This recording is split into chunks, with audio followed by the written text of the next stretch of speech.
राजनीति में जाति की भी एक सच्चाई है। तो कुर्मी समाज में बड़ा सन्नाटा था। लगता है कि फिर एक और नया उप मुख्यमंत्री हो जाएगा। 3 नहीं 4 बनाए जाते। उप मुख्यमंत्री का पद कोई संवैधानिक पद है क्या? कुशवाहा क्या अपना राजनीतिक भविष्य में ताला लगा लेंगे? हर चुनाव में सौदेबाजी करते हैं। सौदेबाजी का ना असर है क्या? बेटा को मंत्री बनाए। नमस्ते, न्यूज हाट देख रहे हैं आप। देखिए, मंत्रिमंडल विस्तार से पहले हम आपको बताने वाले हैं कि मंत्रिमंडल में कौन कौन से प्रमुख चेहरे शामिल हो सकते हैं और किनके पास कौन कौन से विभाग हो सकते हैं। हमारे साथ हर रोज की भांति आज भी मौजूद हैं वरिष्ठ राजनीतिक विश्लेषक अरुण पांडे सर। बहुत स्वागत है सर। धन्यवाद आपको भी।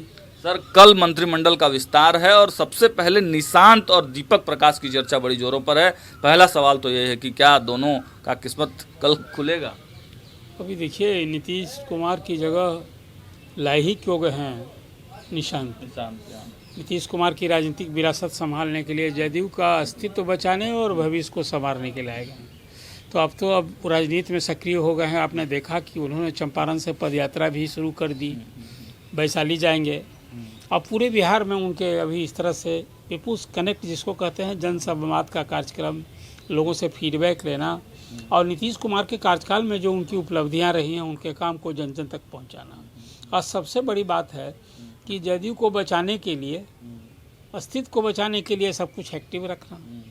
तो निशांत अब ये सरकार का ये पहला, सम्राट चौधरी मंत्रिमंडल का ये पहला विस्तार हो रहा है। अभी तो 3 ही मंत्री हैं, मुख्यमंत्री 2 उप मुख्यमंत्री। तो निशांत कल नहीं होंगे तो कब होंगे, एक बड़ा सवाल है। देखिए, अभी नीतीश कुमार के इस्तीफा के बाद एक तरह से कहिए यहाँ राजनीति में जाति की भी एक सच्चाई है। इतनी लंबी अभी तक नीतीश कुमार मुख्यमंत्री रहे, उनके इस्तीफे के बाद भले ही वो राज्यसभा नीचा से गए, लेकिन उसके इस्तीफे के बाद जदयू कोटे से 2 मंत्री बने, विजेंद्र यादव और विजय चौधरी। तो कुर्मी समाज में बड़ा सन्नाटा था। यूँ जदयू में भी मायूसी थी कि आखिर नीतीश जी ने पदत्याग किया सीएम का, तो वही कुर्मी समाज से किसी का प्रतिनिधित्व नहीं मिला। जदयू के रणनीतिकार और नीतीश कुमार के सलाहकारों ने जो भी कुछ उन्हें राय दी होगी, लेकिन इसके बाद आपने देखा कि पार्टी की बैठक हुई और उसमें नीतीश कुमार को ऑथराइज किया गया और नीतीश कुमार ने श्रवण कुमार पर भरोसा जताया, उनको विधायक दल का नेता बनाया। तो स्वाभाविक है कि विधायक दल का नेता जो श्रवण कुमार हैं वो पूरी सरकार में हमेशा मंत्री रहे, तो इस बार भी वो सरकार में मंत्री होंगे, ये तय है। लेकिन निशांत का भी सरकार में, निशांत की भी भागीदारी आप सुनिश्चित मान? मुझे लगता है कि फिर एक और नया उप मुख्यमंत्री हो जाएगा। आपने बड़ी बात कही कि उप मुख्यमंत्री बनाए जा सकते हैं निशांत। अब भला बताइए, 3 नहीं 4 बनाए जा सकते। उप मुख्यमंत्री का पद कोई संवैधानिक पद है क्या? ये तो एक स्पेशल स्टेटस दिया जाता है, मुख्यमंत्री देते हैं। आपने देखा अभी विजय कुमार चौधरी और विजेंद्र यादव ने मंत्री के रूप में शपथ ली थी, और चाहे केंद्र में उप प्रधानमंत्री का भी कोई संवैधानिक पद नहीं। हालांकि देवीलाल जी जब ले रहे थे शपथ तो उस समय खुद वो बोल दिए थे कि उप प्रधानमंत्री, तो तत्कालीन राष्ट्रपति ने रोका था उनको। तो इसलिए 2 की जगह 3 भी हो जाएंगे तो उसमें कोई थोड़े पहाड़ टूट जाएगा। इसलिए निशांत को यदि कुछ विशेष प्रतिष्ठा देनी होगी, विशेष, और यदि निशांत इसी सरकार में, सम्राट चौधरी की सरकार में उप मुख्यमंत्री हो जाएंगे तो स्वाभाविक है उस सबसे बड़ा कद हो जाएगा उनका। इसलिए निशांत नीतीश जी के बेटे हैं। तो एक तो ये सवाल है। दूसरा दीपक प्रकाश का। दीपक प्रकाश जैसे पिछली बार नीतीश जी के साथ वो मंत्री बने तो कोई न विधायक थे न विधान पार्षद थे, वो चुनाव भी नहीं लड़े थे। चुनकर तो आई थी उनकी माताश्री स्नेहलता कुशवाहा जी, उपेंद्र कुशवाहा के बेटे हैं ये। तो जब पहली बार मंत्री बनाए गए तो इस बार क्या हो गया? अब वो रही बात कि मंत्री बनने के बाद 6 महीने के अंदर उनको किसी सदन का सदस्य बनना होगा। तो अभी तो अगले ही महापरिषद का भी चुनाव होने वाला है 9 सीट का। तो वो एक समय की बातें जो चल रही थी, नहीं विलय की बात तो मैं आपसे पहले भी ये चर्चा कर दे रहा हूँ। उपेंद्र कुशवाहा क्या अपना राजनीतिक भविष्य में ताला लगा लेंगे? वो अस्तित्व समाज, आज वो पार्टी बना के चल रहे हैं। दीपक प्रकाश बन रहे हैं मंत्री, पार्टी अलग बना के चल रहे हैं, तभी सौदेबाजी का अवसर मिलता है। आपने देखा अभी हर चुनाव में सौदेबाजी करते हैं। सौदेबाजी का ना असर है क्या? बेटा को मंत्री बनाएंगे, उसी को सौदेबाजी कहते हैं। तो इसलिए दोनों के बारे में यही है। अब बाकी जो मंत्रिमंडल का कल विस्तार हो रहा है, प्रधानमंत्री श्री नरेंद्र मोदी और अमित शाह, गृह मंत्री सहित और खास भाजपा के राष्ट्रीय अध्यक्ष, कई केंद्रीय नेता दिखेंगे आपको कल के समारोह में। गांधी मैदान के ऐतिहासिक समारोह और मंत्रिमंडल विस्तार को लेकर लोक भवन, जिसको राजभवन से लोक भवन कहलाता है, पहली बार मंत्रिमंडल विस्तार के लिए अलग से इस तरह का शानदार समारोह भव्य तैयारी हो रही है, इसलिए कि बिहार में बीजेपी को पहली बार सत्ता मिली, इसको इवेंट बनाना था ना, तो भले मुख्यमंत्री का शपथ ग्रहण समारोह सादे ढंग से लोक भवन में हो गया, लेकिन अब भाजपा मंत्रिपरिषद है, ये सम्राट चौधरी का मंत्रिपरिषद है, तो इसीलिए इसमें 36 मंत्री मुख्यमंत्री सहित बनाए जा सकते हैं। तो कल के विस्तार में मुझे लगता है 30-32 मंत्री निश्चित रूप से होंगे। और अभी जो पिछली कैबिनेट थी नीतीश जी की, उसमें मुख्यमंत्री सहित 26 मंत्री बने थे, उसमें 14 मंत्री भाजपा कोटे से थे, जिसमें 2 उप मुख्यमंत्री थे और मुख्यमंत्री सहित 9 थे जदयू के। तो इस विस्तार में तो बीजेपी का कोई 15-16 बनना है और पूरी कैबिनेट नहीं बनने जा रही है। अच्छा। कि 36 के 36 हो जाएंगे, 30 से 32। हाँ, 30 से 32 का होगा और उसमें जब सारे पुराने चेहरे रिपीट होंगे। इसमें एक बड़ा सवाल विजय सिन्हा को लेकर बड़े आकर्षण के केंद्र बने हुए हैं, मुलाकात भी हुई है सम्राट चौधरी से, क्या लग रहा है? नहीं, मुझे तो लगता है कि विजय सिन्हा को भी सरकार में जगह मिलेगी, भले उप मुख्यमंत्री नहीं रहे, लेकिन विभाग में जगह तो मिलेगी। पुराना विभाग मिलेगा, मिल सकता है। देखिए, राजस्व भूमि सुधार विभाग में जो आज पूरे प्रदेश भर में अंचल प्रशासन में अखंड भ्रष्टाचार राजस्व भूमि सुधार में, उसमें कुछ नहीं, सीके अनिल के साथ उन्होंने तो काम अच्छा किया था, अभियान चेहरा था। रही बात कि जब वो नहीं रहे तो निलंबित अंचलाधिकारियों का निलंबन वापस किया गया, कई काम हुए, लेकिन ये बात भी आप कहिए कि नीतीश मंत्रिपरिषद में बीते 5 महीने में किसी एक मंत्री ने सबसे अधिक चर्चा पाई तो वो विजय सिन्हा थे। तो मुझे लगता है कि सरकार में जगह मिलेगी, तो चाहे नगर विकास मिले या फिर पथ निर्माण मिले या फिर राजस्व भूमि सुधार मिले, विजय कुमार सिन्हा को तो सरकार में जगह मिलेगी मुझे लगता है।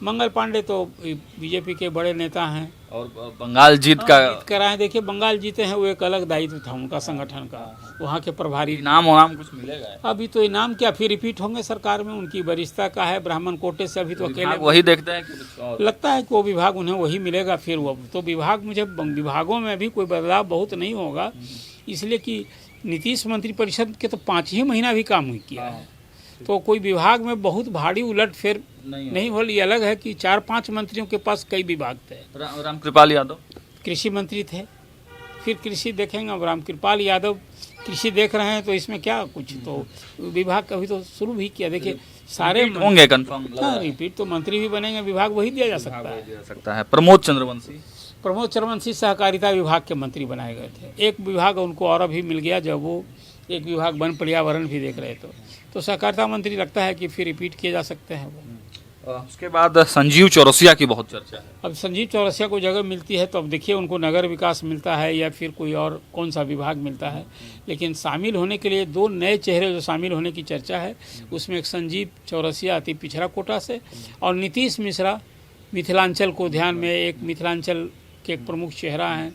और इसके पहले वाली सरकार में, मतलब ये नीतीश मंत्रिपरिषद की जो पिछली कैबिनेट थी, उसमें उद्योग मंत्री के रूप में एक परफॉर्म करते मंत्री दिखे थे। तो मुझे लगता है कि नीतीश मिश्रा भी अभी नए मंत्री के रूप में उनके नाम सबसे आगे चल रहे हैं। तो क्या उद्योग विभाग? अभी तो निर्भर करता है। देखिए, उद्योग विभाग है दिलीप जायसवाल के पास। अब दिलीप जायसवाल के भी पार्टी में वरिष्ठता रही है, प्रदेश परफॉर्मेंस वाले ही रहे हैं, लेकिन ये लगता है, देखिए, उद्योग विभाग आज की तारीख में बिहार के लिए एक बड़ा महत्वपूर्ण विभाग है। पहले तो उद्योग विभाग में कोई जो मंत्री बनता था वो टिकता ही नहीं था, लेकिन अब इस बार उद्योग विभाग में, इसीलिए कि बिहार में जैसा मुख्यमंत्री सम्राट चौधरी ने ये बात कही है कि हम नवंबर तक 5 लाख करोड़ का निजी निवेश करेंगे, तो उद्योग के लिए न होगा, तो उद्योग विभाग का बड़ा दायित्व है। और बिहार में नौकरी रोजगार का अवसर जो सुलभ कराना है, उसमें उद्योग विभाग की बड़ी भूमिका होगी। एक नीतीश मिश्रा और जीवेश मिश्रा, नीतीश मिश्रा के बाद जीवेश मिश्रा की चर्चा। अब देखिए, जीवेश मिश्रा फिर मंत्री बनाए जाते हैं कि नहीं बनाए जाते हैं, एक बड़ा सवाल है। भूमियार कोटे से जो बीजेपी में 2 लोगों को हो, तो अब उनको भी शामिल किया जा सकता है। मिथिलेश तिवारी की चर्चा है, लेकिन अभी अब कितने ब्राह्मण बनाए जाएंगे? या तो नीतीश मिश्रा या मिथिलेश तिवारी। कोई तो वही बात मैं आपसे कही, तो मिथिलांचल से वो उत्तर बिहार से आते हैं, तो अभी मेरे हिसाब से नीतीश मिश्रा का थोड़ा ज़्यादा ही वेट है। नीतीश मिश्रा का थोड़ा ज़्यादा ही वेट है। एक नाम और है राजू सिंह, साहबगंज वाले।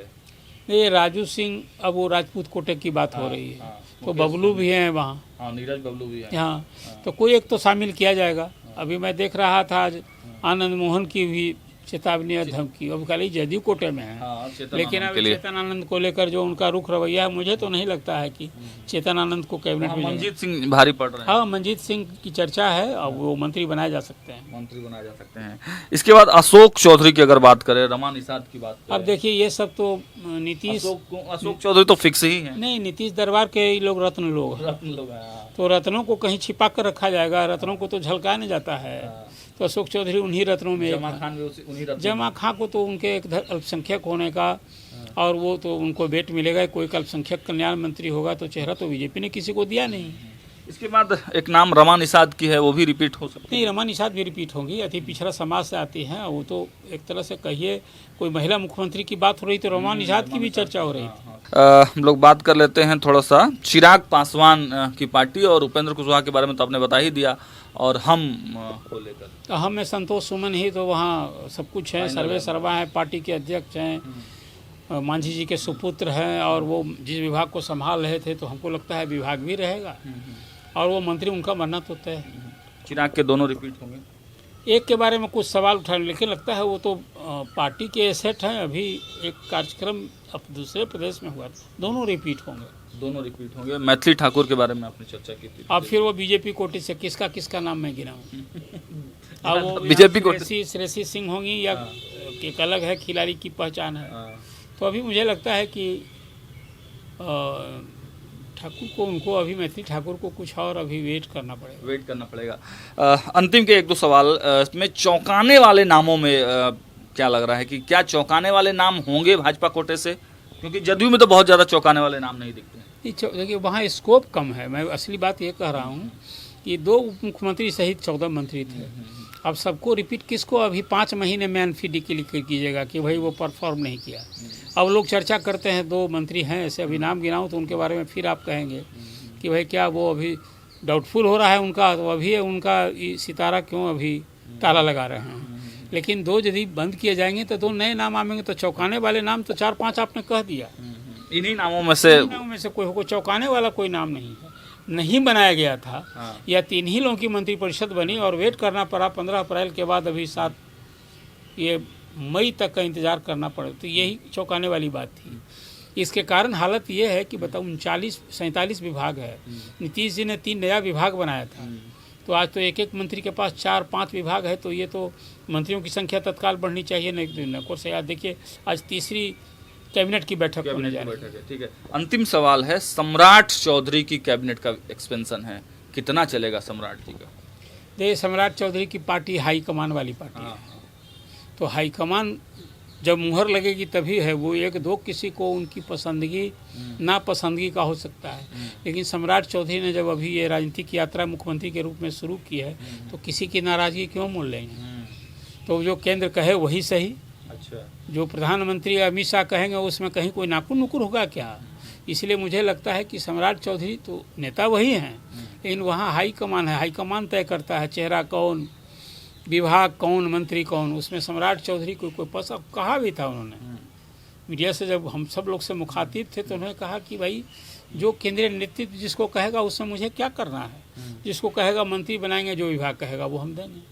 सम्राट कैबिनेट का एक्सपेंशन हो रहा है, बड़ा जो जश्न का माहौल रहेगा। कल भारतीय जनता पार्टी के प्रदेश कार्यालय में भी हलचल काफ़ी तेज है, पिछले दिनों से ही हम दिखा रहे हैं। और जब प्रधानमंत्री नरेंद्र मोदी और गृह मंत्री अमित शाह पहुंचेंगे तो कार्यकर्ताओं का तो जोश हाई रहेगा ही रहेगा। उस ग्राउंड में हमारी भी मौजूदगी रहेगी और वहां से आपको तस्वीर दिखाते रहेंगे। लेकिन जो चौंकाने वाले नाम हैं, उन नामों में किन किन नामों पर फाइनल मुहर लगती है, वो अपडेट भी हम देर रात तक आपको देने का काम करेंगे। जुड़े रहिए हमारे साथ, देखते रहिए न्यूज़ हाट। बहुत बहुत धन्यवाद।